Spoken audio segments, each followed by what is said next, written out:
All right, though, so this is our urinary and reproductive checkoff. We'll start over in the urinary region.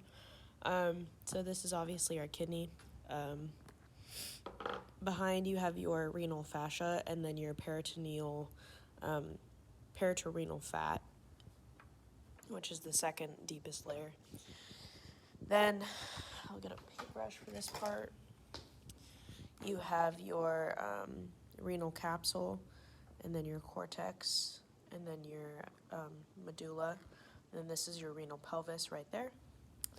And then you have your renal pyramids, your renal columns, and then renal papillae and renal calyx. So the papillae is the tip of it, and then the calyx is the little divot there. And then here you have your renal arteries and veins. And then what covers that is the renal hilum. And then this is your ureter right there. I believe that covers everything urinary. Obviously, we have our bladders. So this is the male because it has the prostate on the back. And then, I don't know where the females is, but between male and female, males is larger because their reproductive organs are on the outside of their body, so they have more space for a bladder.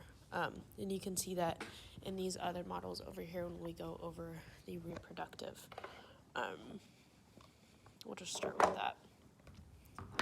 So yeah, as you can see between this bladder and this bladder, the males is bigger, so they can hold more. Okay, so we'll start with the male. Reproductive anatomy, they might point out ureter on here, so it's good to know. But yeah, so bladder, pubic symphysis, and then you have your rectum, and then your anus. And then as for the actual urethra, we have you have your prostatic urethra, and then your membranous urethra, and then spongy urethra. And then you have your ejaculatory duct in your prostate. This is where your prostate sits. This is obviously a membranous area.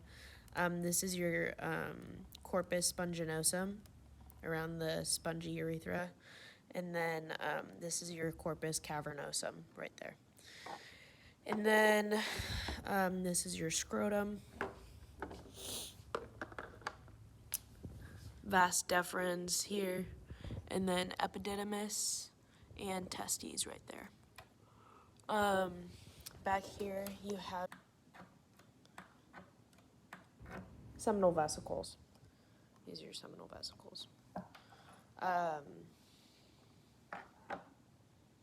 Trying to think if there's anything else you need to know in there. Oh, then you have your penis, and then glans penis right there. Okay. Now for the female anatomy, you have your ovaries, your fallopian tubes, and then you have the fundus, the body, then the cervix, and then this whole thing is the uterus. Here's your vagina, you know what I mean. Bladder, pubic symphysis, clitoris is this guy. And then you have your labia minor and then labia majora below, which is the bigger one. And then this is your rectum and then anus. And again, ureter right there. And I think that is it. That is it for your checkoffs. Make sure that you're reviewing and going over these. Thanks.